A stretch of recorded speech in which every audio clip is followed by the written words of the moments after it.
Welcome back to Longwood University. We are live from the spin room here, and joining us now is Rev Jesse Jackson, of course, a Clinton supporter. All right, it's pretty much a consensus that it was not a good night for Tim Kaine.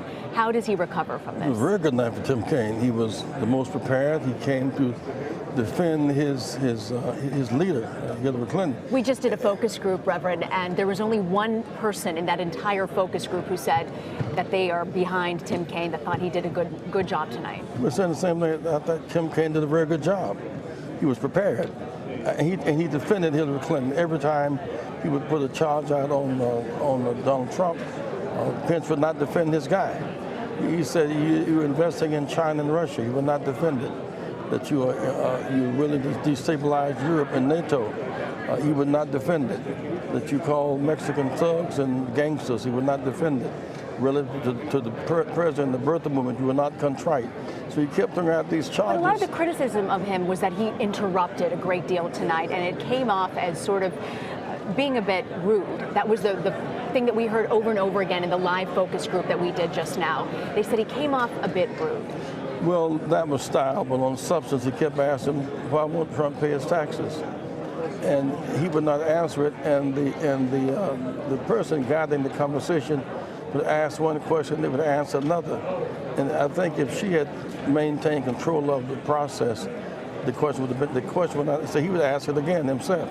So I think that was the debate got out of hand to that extent.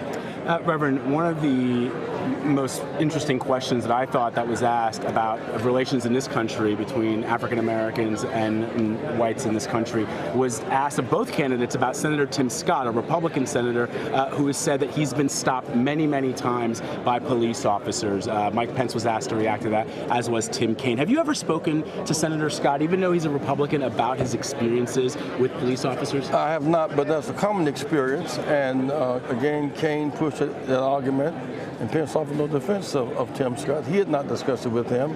His was a kind of, because basically Trump's idea of urban policy is stop and frisk and law and order. Hillary's is investment and development, which is a more plausible answer.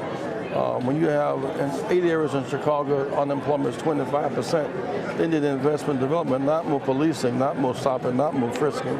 And so Kaine was ready to discuss that issue, and Mr. Pence chose to avoid it altogether. But Donald Trump and Tim Kaine say, though, that in areas, and you've worked in Chicago for many, many years with the families who are suffering through drugs, through gang violence, they're saying the law and order means that families will be able to walk their streets of their community safely. How do you respond to that? That was the Nixon dog whistle, law and order, just as stop and frisk was a whistle out of New York, just as the race riots every month was a dog whistle today.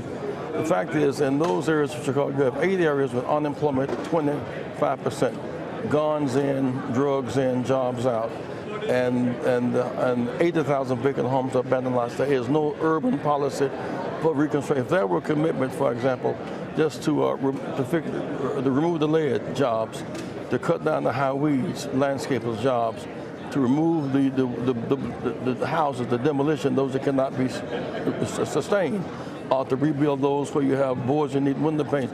There's no urban policy. And policing poverty is not something police do very well. They're policing poverty and desperation. That needs to be a plan. All they have to do is dust off the Kerner report, look at what happens when you ignore one side of town and try to have two cities on the different sides of the same tent. We know that Hillary Clinton polls very well with people of color. Voters really support her in the African American, Asian, Hispanic community. But when people talk about the economy, how does she win those people over who are not in her camp? Well, by putting forth more growth. You know, when President Barack Obama came in, we lost 800,000 jobs that month. The net gain of jobs every month since, it seemed that is a proper trajectory. Also, 20 million Americans have insurance who did not have it, many of whom were poor, and more would have had that had not the South, in fact, cut off the flow of affordable health care money. And so if she expands that trajectory, you'll have more health care and more jobs and more economic growth. What did you make of Bill Clinton's comments sort of criticizing Obamacare? Well, it has to be modified. It's clear that some insurance companies do not find a comfort zone with it, but it cannot be insurance company driven. It must be people driven.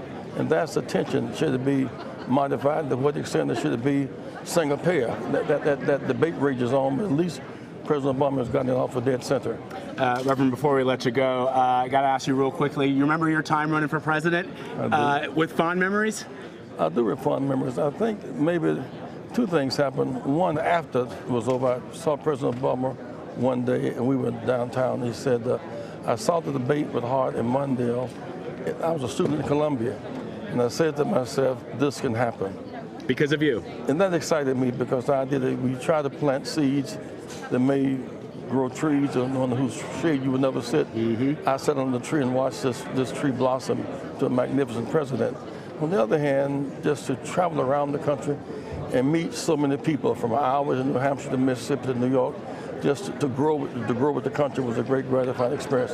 This has been a great year for me because this is my 50th year of working with Dr. King in 1966, and my birthday will be Saturday. Happy birthday, Reverend. 75. 75. Don't even look it. Wow. Don't even look it. 75, 50, so it's a big deal. Thank you so much for stopping by to talk to us, Reverend. It's really an honor. Thank you very much, sir. Appreciate it.